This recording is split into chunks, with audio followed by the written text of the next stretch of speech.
I wanted to make a video to address some of the controversy that's been going on over the past few days. And first of all, to say thank you to everyone that sent love and support. I truly, truly appreciate it. And it's been very nice to hear from you. I wanted to make this video, first of all, because I think there's a lot of people that have a distorted perception of what I do, maybe based on sound bites or based on headlines of articles that are disparaging. The podcast has been accused of spreading dangerous misinformation, specifically about 2 episodes, a little bit about some other ones, but specifically about 2. One with Dr. Peter McCullough and one with Dr. Robert Malone. Dr. Peter McCullough is a cardiologist, and he is the most published physician in his field in history. Dr. Robert Malone owns 9 patents on the creation of mRNA vaccine technology and is at least partially responsible for the creation of the technology that led to mRNA vaccines. Both these people are very highly credentialed, very intelligent, very accomplished people, and they have an opinion that's different from the mainstream narrative. I wanted to hear what That is if you ever hear that phrase, by the way, that is okay. So one of the things that political so this is an element of propaganda, okay? One of the things that ideologically driven people will do is they will attempt to affect an aesthetic of neutrality by giving air to the experts on the other side when they're like the 1 in 1,000. See, this is the fair and balanced type of news that Fox News would promote as well. The same attitude where people encourage to teach the controversy with creationism versus evolution. The idea that because a person has a... And the idea that Joe Rogan just wants to hear them out is a bad one. Joe Rogan doesn't have any expertise, to my knowledge, in basically anything outside of steroid use in the medical field. So all he's really doing then is giving these people an air to speak. So to phrase what he's saying more accurately, he deliberately chose the minority position, the overwhelming minority position on the current global pandemic in order to air unchallenged their perspectives to like 20 million people. You guys understand? Notice how what I just said is what happened, but the way that he phrased it made it sound like it was just some kind of, neutral interest and, curiosity in what they have to say. You guys get what I'm saying? their opinion is. I had them on, and because of that, those episodes in particular, those episodes were labeled as being dangerous. They had dangerous misinformation in them. The problem I have with the term misinformation, especially today, is that many of the things that we thought of as misinformation just a short while ago are now accepted as fact. Like, for instance, 8 months ago, if you said, if you get vaccinated, you can still catch COVID and you can still spread COVID, you would be removed from social media. That is not true. That was a fact. So this is a lie. That is something that was always acknowledged, especially considering the fact that right off the bat, the vaccines were advertised as being around 90 to 95% effective. This is evidence of an ideological bias. This is a lie he is telling right now. Also, the fact that people's information changes means that there's no such thing as misinformation is an incredibly telling philosophy in the world. They would ban you from certain platforms. Now, that's accepted as fact. If you said, I don't think cloth masks work, you would be banned from social media. Now... Well, again, like, where is... I don't think that's true. I mean, technically, the only thing that gets you banned off social media reliably is having a bunch of people, like, report. I'm pretty sure people have said this all the time. I'm pretty sure that the CDC acknowledged that masks are just mostly about keeping other people from inhaling your spittle. That's openly and repeatedly stated on CNN. If you said, I think it's possible that COVID-19 came from a lab, you'd be banned from many social media platforms. Now, we have literally, like, looked at people saying that. Fucking Jon Stewart said that. I think depending on the way this information was presented, the issue is, and this is a part of the dishonesty. And again, Shu, I ask you, is this not an ideologue's position? Plenty of people speculated that it may have come from a lab and weren't banned off social media. Like, this is just a fact of the world, you know? This is very obviously an ideological bent. This isn't just him being misinformed. He has access to all the information in the world. He is choosing to lie, or at least is being led to lie through bias. And people have gotten banned for just about anything and everything. That doesn't like indicate that everyone was getting banned or that there was some disproportionate surge of bans, you know. People who like play victim over this type of thing, the whole like, oh, people used to get banned for this, but now they're not because they know it's truth. Well, most of the people who did get banned were just straight up lying, and their positions were just kind of tangential to the truth, you know? Like, you can say something that's true and still like be spreading misinformation. And likewise, you know, you can get banned for saying something that's true if the way in which you're saying it is hyper-inflammatory or contains other bits of dishonesty.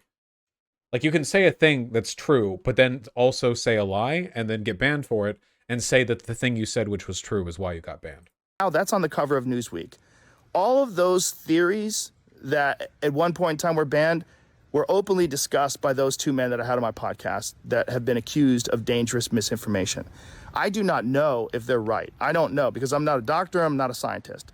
I'm just a person who sits down and talks to people and has conversations with. But you are a person who has biases and who chose to bring them up. So he's essentially admitting he can't even check them. So by his own admission, this is literally just asking questions. You know, I'm just a guy, you know, oh yeah, 10 million viewers per episode or so. Right. Them. Do I get things wrong? Absolutely, I get things wrong, but I try to correct them. Whenever I get something wrong, I try to correct it because I'm interested in telling the truth. Can you correct the lies that you just told, perhaps, or the narrative that you're creating? Interested in finding out what the truth is, and I'm interested in having interesting conversations with people that have differing opinions. I'm not interested in only talking to people that have one perspective. That's one of the reasons why I had Sanjay Gupta on, Dr. Sanjay Gupta, who I respect very much, and I really enjoyed our conversation together. He has a different opinion than those men do. I had Dr. Michael Osterholm on at the very beginning of the pandemic. He is on President Biden's COVID-19 advisory board. I had Dr. Peter Hotez on, who is a vaccine expert. I'm interested in finding out what is correct. So didn't he just say he doesn't know if they're right because he doesn't have the expertise to figure it out? Didn't he just say that? How are you figuring out what's correct? You know, like you clearly don't have a method for ascertaining. And by the way, again, I don't think there's any honor or any legitimacy in just pulling positions from all over the aisle. You know, like, you have no ability to fact check these people. So, okay, you know, let's have one normal person and one neo-Nazi. Let's have one person who let's just have a creationist on, huh? The issue is the idea that you can just platform people with fringe beliefs in an apolitical way is a fantasy. And the decision, the choice to choose some types of, fringe beliefs held by people of ill repute is indicative of the positions that you hold, namely the obvious bias that you have against people with just standard accepted views on COVID. I'm also finding out how people come to these conclusions and what the facts are. Now, because of this controversy, and I'm sure there's a lot of other things going on behind the scenes with these controversies, but Neil Young has removed his music from the platform of Spotify, and Joni Mitchell, and apparently some other people want to as well. I'm very sorry that they feel that way. I most certainly don't want that. I'm a Neil Young fan. I've always been a Neil Young fan. I'll tell you a story at the end of this about that.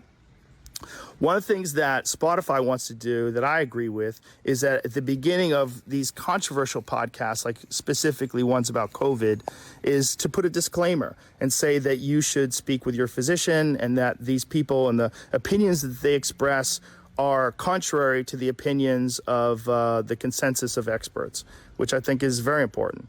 Sure, have that on there. I'm very happy with that. Also, I think if there's anything that I've done that I could do better is have more experts with differing opinions right after I have the controversial ones. I would most certainly be open. The issue is, if you don't have the ability to push back against people you bring on, having one person with controversial positions and one person with regular positions means you are giving equal credence to good and bad positions. Not all positions deserve equal credence. The fact that like 99% of doctors side with institutional policy on COVID-19 should mean that you reflect that in what you present, on your platform. This is literally the teach the controversy shit. It's funny that Shuon had compared anti-Joe Rogan types to the the prissy moms who complained about Howard Stern, because those were the same moms who wanted creationism taught to their kids, and this was the rhetoric they used to do it. Not, oh, creationism is true and you have to push it, but rather, well, why don't we hear both sides? Why don't we hear the whole story? What's wrong with like teaching the controversy? Let's have their controversial views on. Kids should be able to learn. To which I say, no. I don't think good ideas and bad ideas should be presented with equal framing. I don't think that they should be presented with equal legitimacy, because they aren't equally legitimate. If you really want to represent the controversial positions, then have the controversial people on alongside a proportional number of less controversial people on for a debate. 99 regular doctors and one grifty doctor, okay? And they can work it out. The issue with a direct debate is that overwhelmingly, the people who have controversial views on COVID are making a ton of money being contrarian right now, which means they have media training. Whereas your average regular doctor doesn't have media training, which means that in terms of delivering their information, their correctness is going to be hampered somewhat by the fact that it is genuinely difficult to talk on a platform where tens of millions of people are watching you, when debating people who are much more familiar with talking points and so on and so forth. It's a rhetoric game. I would just say don't have the controversial view, position on it all. If you want, ask the people who aren't lying how they feel about the controversial positions. If you want to air them, then air them. Anyway. Any platform that makes it its mission to hear out every rejected idea is going to very quickly find out why they were rejected. And it's that most of them are absolute dog shit. To doing that. And I would like to talk to some people that have differing opinions on those podcasts in the future. We'll see. I do all the scheduling myself, and I don't always get it right. These podcasts are very strange because they're just conversations. And oftentimes I have no idea what I'm going to talk about until I sit down and talk to people. And that's why some of my ideas are not that prepared or fleshed out, because I'm literally having them in real time. But I do my best, and they're just... This is not a criticism that he gets.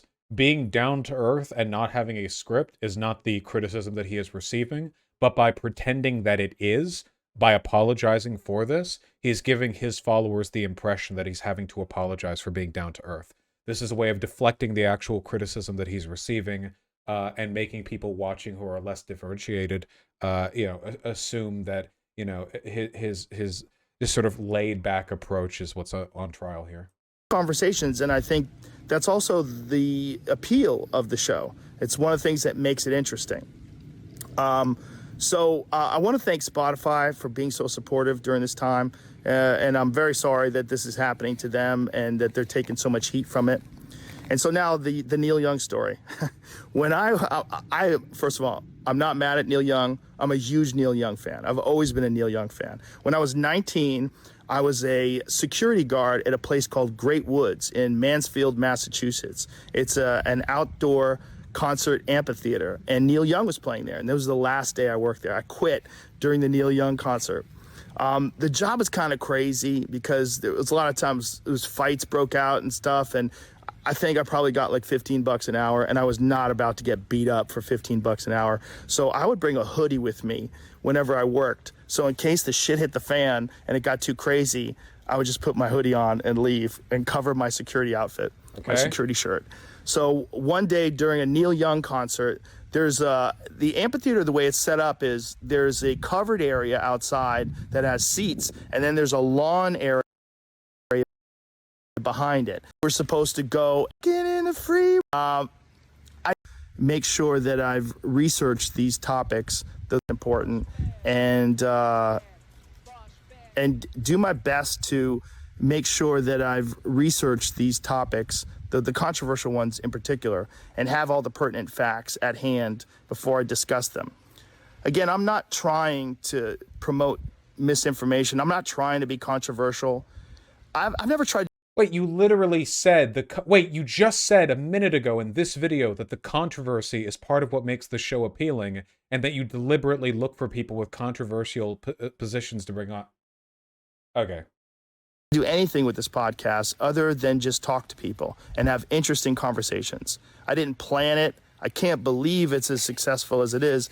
It was never really an idea that I had. The podcast started off as just fucking around with my friends and having fun and talking. He is so good at just coming off like the everyman. Again, like net worth, viewership. Like again, this guy, if this guy's aesthetic matched his power, he would be living at the top of that tower the Combine built in City 17. He would be on like a floating helicarrier over New York right now. If his vibe matched his level of power. Yeah, the Citadel, exactly. Of course, he chooses to dress and act like this because I think authentically he is like this. But that does nothing to detract from his incredible power. And then when it became popular, other people wanted to come on, and I was like, oh, it'd be cool to talk to that person. Oh, he's interesting. Oh, she's got a cool book out. And then, boom, it's become what it is today, which is like some out-of-control juggernaut that I barely have control of. So my pledge to you is that I will do my best to try to balance out these more controversial viewpoints with other people's perspectives so we can maybe find a better point of view. This is not... So... This is not a solution. This is not a solution. It's not. If a person was trying to figure out like the best political position and did so by having an equal ratio of like fascists and non-fascists on, would you be like at all suspicious of that person? Fuck. Joe Rogan is just like a less extreme slow motion version of Britney from Politically Provoked. Jesus Christ. I don't want to just show the contrary opinion to what the narrative is. I want to show all kinds of opinions so that we can all figure out what's going on, and not just about COVID, about everything, about health, about fitness, wellness, the state of the world itself. It's a strange responsibility to have this many viewers and listeners. It's very strange, and it's nothing that I prepared for, and it's nothing that I ever anticipated. I am going to do my best in the future to balance things out. I'm going to do my best. But my point of doing this is always just to create interesting conversations and ones that I hope people enjoy. So if I pissed you off, I'm sorry. And if you enjoy the podcast, thank you. Thank you very much. Thank you to Spotify. Thank you all the supporters. And even thank you to the haters, because it's good to have some haters. It makes... I appreciate that. Thank you, Joe. You reassess what you're doing and put things into perspective, and I think that's good too. All right, much love to you all. Thank you to everyone. All right. Okay.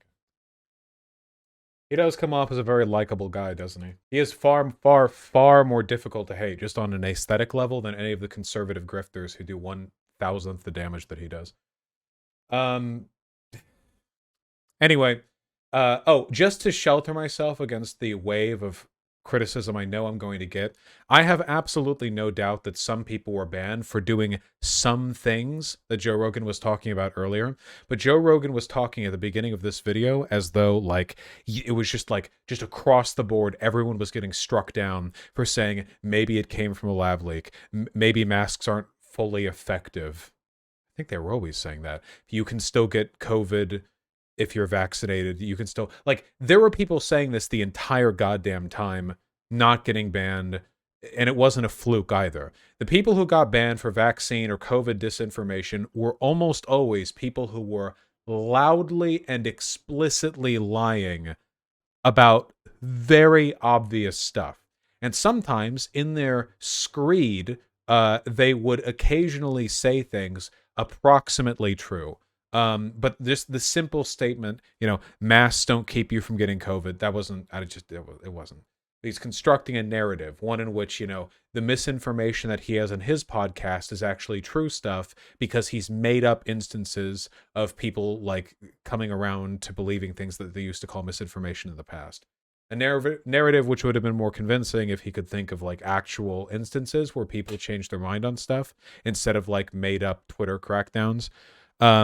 Which there have been, of course. But even if everything Joe Rogan said there was correct, and even if there had been a huge shift in what people thought about COVID vaccine mask effectiveness, even if all of that stuff was completely correct, it wouldn't justify the statement that he made, which was, because people change their positions on issues, therefore, I don't even know what misinformation means anymore.